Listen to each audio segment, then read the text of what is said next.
So hi guys, मी आज चालली आहे लोणावळ्याला माझ्या फ्रेंड्स सोबत. आणि बघा हा कसं आमचं लगेज उचलून चालला आहे विचारा. नंतर आम्ही थोडंसं ब्रेकफास्ट केलं, मेंदूवडा वगैरे खाल्ला. आमचं सिक्युरिटी गार्ड पण बसलेला आहे लगेज सोबत. ट्रेन वगैरे बघितली आणि असं करता आम्ही लोणावळ्याला पोहोचलो. लोणावळा ठाणे टू लोणावळ्याची मला क्लिप नाही भेटली बिकॉज ऑफ खूप गर्दी होती ट्रेनमध्ये. आम्ही लोणावळा स्टेशनपासून एक स्टेशन पुढं उतरलो होतो, जे की होतं मळवली.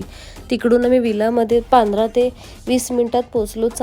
आणि हा आहे विलाचा पूर्ण लुक. आणि चेंजिंग वगैरे करून बघा मोरेश्वर उतरला सुद्धा पूलमध्ये. चेंजिंग वगैरे करून आम्ही पूलमध्ये उतरलो.